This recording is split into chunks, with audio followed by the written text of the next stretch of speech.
Hello, everybody. Welcome to Black Hat 2010.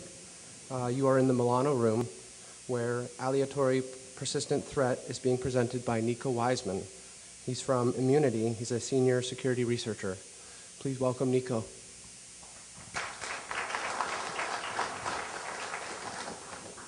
All right, thank you. Can you guys hear me? Yes? Thank you for being here today. As he said, my name is Nicolas Waisman. I'm a senior security researcher at Immunity.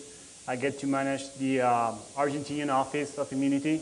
So if you find that I have a very weird accent, that means because I usually speak Spanish. But anyways, if you have any question about, because probably I will pronounce some word bad, but you just stop me and let me know. Anyways, before we start, let me tell you what this presentation is not going to be about, so you can leave before we start. We are not going to talk about the Brazilian malware scene. We are not going to talk about the Chinese threat. We are not going to talk about Nigerian scam and stuff like that. In fact, it is my intention that we see the APT from a different perspective, which is what basically I do for a living, which is exploit writing. So my idea will be to start analyzing what companies understand as APT, but from the exploit writing point of view. So before we start, apparently aleatorism is not a very common English word, but it is in Spanish. So the direct translation looks like that.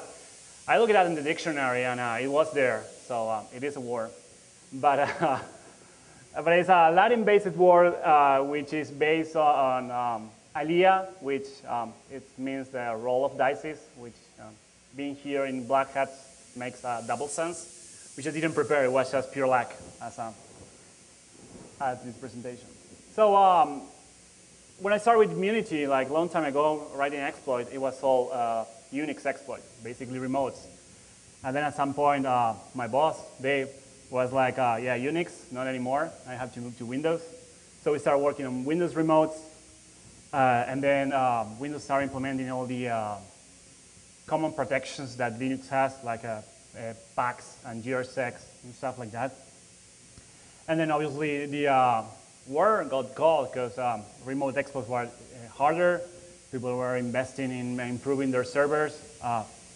So researchers slowly start moving into client side, which are what we are going to talk about today, which are browser bugs. Back in the time, when I start, if you write a browser bug, people will look weird to you, like, that is lame, but not anymore, apparently. So everyone is moving to browser bugs, and that's what we are doing. And obviously, browser bugs takes a lot of attention for the media, as you can see on the titles there. Why browser bugs? They have some reasons, though. First of all, they're easy to find. Everyone is finding a bug, even through fuzzers. In fact, recently, Aleatory, is that pronounced correctly? He recently released a fuzzer, which still finds bugs on the main browsers. The interesting part about browsers is that the attack surface is huge, because you have from libraries parsing images to two embedded languages such as JavaScript and Visual Basic script. So it's big, the amount of things you can attack. At the same time, it's easy to exploit because you have a whole interpreted language that you can manage to do stuff in order to exploit it reliably. And then they are widespread. Everyone uses a browser. And obviously, it's a client side, and the client side is an open world to a network. So from that point on, you can get to the real thing. So that's why researchers and malware and bad guys are doing a lot of browsers. In any case, the big word is advanced persistent threat. That was a word invented, I think, by a company called Mandiant or something like that. I think they do government contracts. Basically, there was some kind of hypothetical attack against Google. It was called Operation Aurora. And then someone thought that it was a cool name to call it Advanced Persistent Thread, which the bug itself was basically a client-side bug, and someone just owned machines.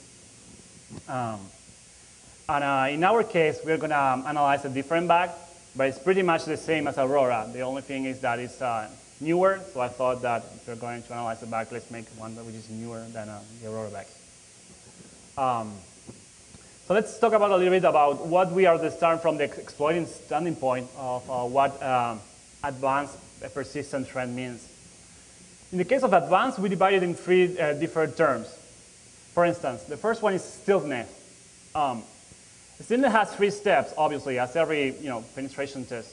The first part is obviously the one that's related with fingerprinting whatever you are trying to exploit, and that needs some stealthiness. You cannot make much traffic on the network, or else you get caught. The second part is obviously related with the exploitation part, which you need some kind of encoding not to get caught by antivirus, IDS, etc., etc. And finally, it's obviously the post-exploitation phase, where you don't have to be caught by whatever host intrusion detection system your attacker had, or an antivirus. Now, about reliability, that was a difficult word to divide, because robustness and reliability are pretty much similar in a way, but we try to understand it differently. With reliability, we mean the part where the actual exploit primitive works. So that means, like, if you're exploiting a Stack Overflows, the reliability part will be the part that you do the whatever mem copy, string copy, etc., and you get EIP. Only that specific part. That's why we, it's a definition, and that's what the one we use. In the case of robustness, we think as an exploit being robust as the reliability in general, and that means the fingerprinting part, because nowadays every exploit needs a way to identify exactly which is exploiting. The part where you do a lot of QA in order to make it as universal as possible. And the part where it works, the shell code has to try to identify all the potential errors that you can have on the different targets that you can potentially have, or network Florence, etc. And your shell code has to handle all of that. And so that is all part of the robustness of an exploit. And then the other part is the persistent thread part, which in a way we cannot separate those words, because persistent thread indeed is a tautology. Because in our perspective, especially if we are talking about client-side exploit, you cannot say that a thread is not persistent. I mean, obviously, there are worms that get into networks and do stuff, but they're not a real threat. A real threat is the guy that gets into your network and starts sniffing your network, start doing man in the middle, start exploiting your VM set from their client side, etc., etc. So a real threat will be the threat that is persistent, and that's why those words cannot be separated from each other. So one of the things that I always thought about each time I see one of those bug get releases, like the Aurora bug or the EAPers bug, which is the one I'm going to talk about later, is that how those things get caught in the wild, though. Is there a guy like looking at the Wireshark like full day or what? And I came up with like 3 different options. 2 of them I crossed it down later. It's obviously IDSS doesn't do anything against AllDay. They are parsers. So basically you're putting a parser inside a parser in order to protect your network. And those parsers just look for signatures or protocol anomalies, which is not usually the case of a bug. And you can have like IDS AllDay protection, which in a way works like a mafia, because like I find my own AllDays and I will protect you against my own guys. So that's basically how AllDay protection works. And then you have honeypots, which, as far as I know, never found anything. I don't know if anyone knows of a bug that was found for a honeypot, but I don't recall anyone. So we get to the last point, which is basically what we are here for, which is unreliable exploit. Unreliable exploit are pretty much the only reason why AllDays get caught in the wild. And that's why we're going to talk about today, basically how a lot of the bugs which were found on the wild were basically found because they were bad written, especially related with client side. So let's talk a little bit more about bugs.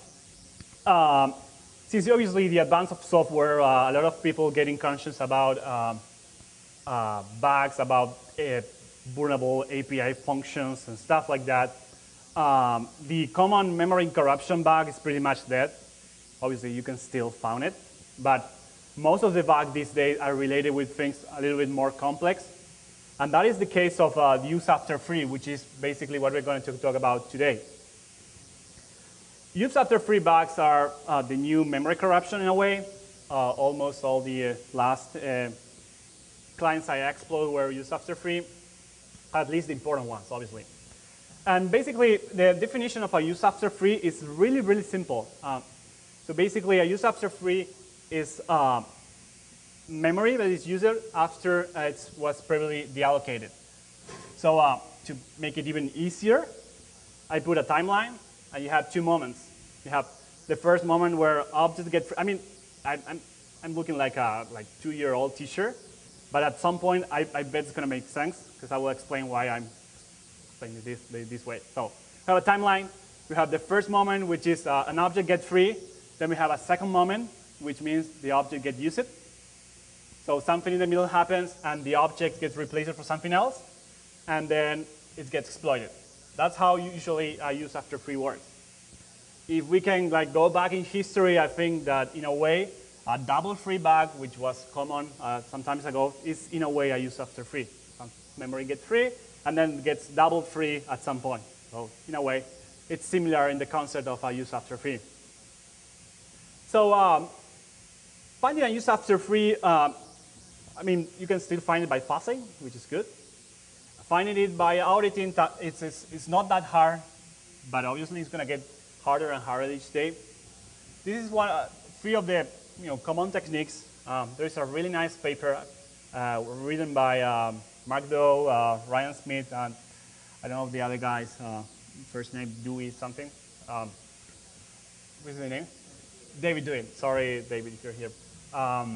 Basically, the first method is the most common one, which is basically a method or a property is retaining an object, and it forgets to increment a counter. All the objects has a counter. A counter helps you to keep a track of where an object has been used. So basically, each time you want to use an object or save it somewhere, you have to increment the reference. So you can say that I'm using that object for this time, and when I stop using that object, I basically decrement that counter. Very simple. So basically, the most common bug is a method or a property actually storing the objects without incrementing the counter, and so at some point that counter gets free because nobody told you that you were using it, and then my property still has a reference to that thing, but it was free, so I use it. Then I got execution, obviously with a little more work. Then you have shell copies, which is in a way pretty similar, and it was the Aurora bug, which basically you are just directly copying the objects to some memory that is stored somewhere without actually using the API, which is the API usually automatically increment that reference for you, and then the same thing. And finally, which is the case of the bug that we're going to analyze, is incorrectly use of the API. The API is good. You just need to use it as it's supposed to. And there are many functions that we're going to see in a bit on how you should manage objects. And if you don't do it the good way, you can get a use after free. So how you exploit a use after free? Then let's go back to 12-year-old grade again. We have 2 moments, get free and get used. So basically what you do is, in the middle of those things, you get to allocate some memory. in order we replace what it was being freed. And then